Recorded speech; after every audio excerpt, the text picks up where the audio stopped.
채권 금리는 저의 예상을 한참 벗어나 계속해서 상승하고 있지만 그럼에도 나스닥은 이제서야 그동안 올랐던 것 대비 적정한 조정을 보이고 있다고 생각합니다.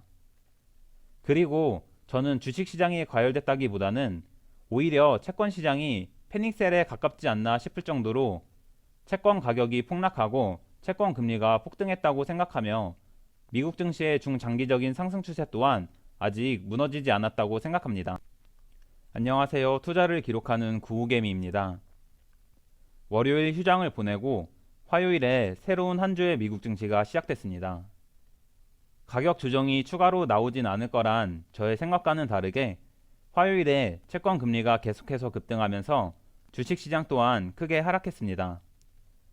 어제 PMI 지수, 기존 주택 판매 등 지표 발표가 있었지만 개인적으로는 그다지 무게감 있는 지표로 보진 않았는데 시장은 PMI가 지수가 다시 높아진 것을 조명하며 연준의 매파적인 금리 인상 우려감을 키웠습니다. 이렇게 금리 전망은 끝없이 암울해지고 채권 금리는 계속해서 정고점을 뚫고 올라가자 결국 잘 버텨주던 미국 증시도 무너져 나스닥이 마이너스 2.5%, S&P 500 마이너스 2% 하락했습니다. TQQQ는 마이너스 7.03% 하락해 22.35달러로 마감했으며 드디어 제 목표 매수가까지 내려와 분할 매수를 시작하여 총 1310주가 됐습니다. 화요일 미국 증시를 자세히 살펴보면 우선 11시 45분에 구매 관리자 지수 PMI가 발표됐습니다. S&P 종합 PMI는 지난달 46.8과 예상치인 47.5를 상회하는 50.2로 발표됐습니다.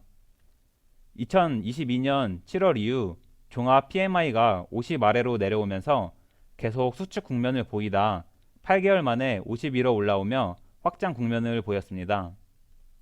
특히 제조업과 서비스업 모두 고용 지표가 5개월 만에 최고치로 상승하여 노동시장이 여전히 견고함을 보였으며 생산량이 5월 이후 최고 수준으로 상승한 것으로 나타나 여전히 수요가 강해 물가 상승 압박이 강한 것을 보여줬습니다. 시장은 이렇게 PMI 지수가 확장 국면으로 진입한 것을 강한 경제 상황이란 호재로 보기보다는 물가 압박이란 악재로 받아들이며 채권 금리가 상승하는 명분으로 삼았습니다. PMI 지수 발표 이외에 12시에 미국 기존 주택 판매가 발표됐습니다. 1월 기존 주택 판매는 예상치와 지난달 수치를 모두 하회하는 400만 개로 발표되며 다행히 부동산까지 살아나는 모습은 보이지 않았습니다. 다만 시장은 이런 부분을 크게 조명하지 않아 주가에는 별 영향을 안 줬다고 생각합니다. 화요일 발표된 지표들이 주목도가 떨어지고 큰 무게감이 없는 지표라고 생각했는데 금리 전망은 계속해서 악화되고 있습니다. 이제 3월에 빅스텝을 전망하는 사람들은 24%까지 늘어났고 최종 기준금리를 5.5% 이상으로 전망하는 사람이 대부분입니다. 내가 중요한 것을 놓치고 있나 싶을 정도로 금리 전망이 악화되고 있습니다. 이에 따라 채권 금리가 끝없이 상승하고 있으며 10년물 국채 금리는 12월 고점을 완전히 넘어 4% 그점까지 올라왔습니다. 기준금리 전망에 훨씬 민감한 2년물 국채 금리는 벌써 지난 11월 최고점 근처까지 올라와 4.7%를 넘어섰습니다. 2월 초까지만 해도 금리 전망이 급격히 악화되고 채권 금리가 급등하는 것은 수합시장과 파생시장에서 투기적인 포지션 때문이기에 상승세가 제한적일 것이라 생각했었습니다. 하지만 2월 내내 시간이 갈수록 기준금리 전망이 더욱 악화됐고 채권 금리도 끝없이 상승하며 결국 주식시장까지 끌어내렸습니다. 한편 바이든이 키이우를 방문하고 푸틴도 핵 감축 조약을 파기하며 지정학적 긴장감이 고조되는 것도 채권 금리를 상승시켰다고 하는 분들이 있는데 저의 개인적인 생각으론 러시아 우크라이나 전쟁은 더 이상 채권 시장에 별 다른 영향력이 없다고 생각합니다. 이렇게 결국 악화되는 금리 전망을 버티지 못하고 미국 증시는 오랜만에 크게 하락하며 조정다운 조정을 보였고 저는 TQQQ가 목표 매수가까지 내려와 추가 매수에 성공했습니다. 채권 금리는 저의 예상을 한참 벗어나 계속해서 상승하고 있지만 그럼에도 나스닥은 이제서야 그동안 올랐던 것 대비 적정한 조정을 보이고 있다고 생각합니다.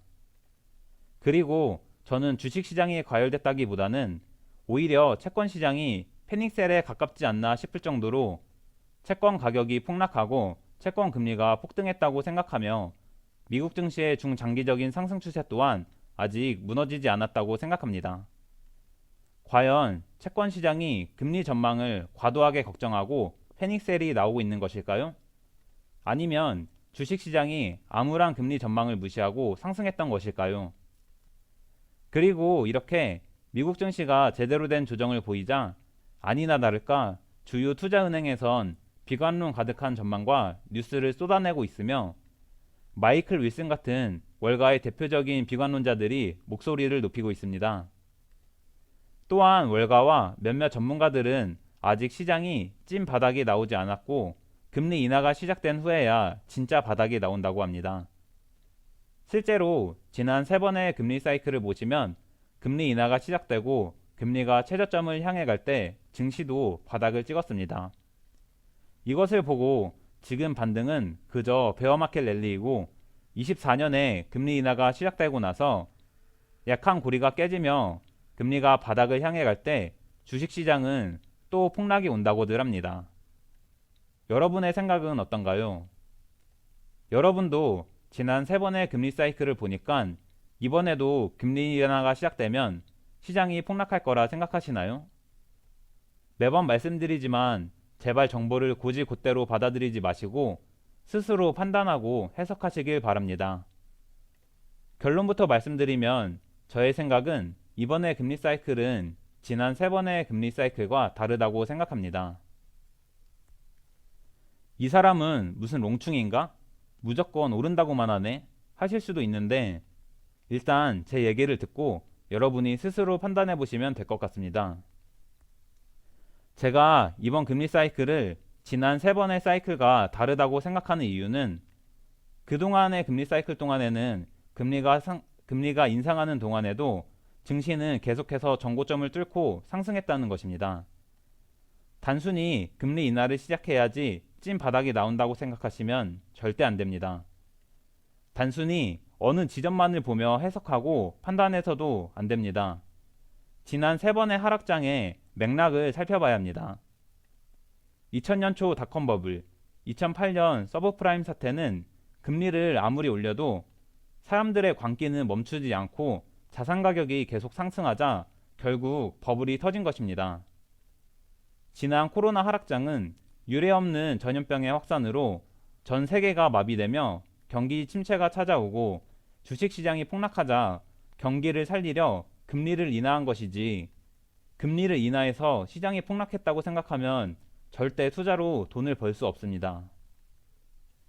이처럼 보통의 개미들은 무수히 많은 변수로 인해 절대 예측할 수 없는 주식시장을 한두 개의 지표나 사례를 통해 쉽게 예측하려 합니다. 하워드 막스는 이처럼 과거의 세계 금융위기의 양상이 반드시 반복될 필요는 없으며 단순히 표면에 드러난 현상밖에 보지 못하는 사람들을 편협한 직역자라고 지칭했습니다.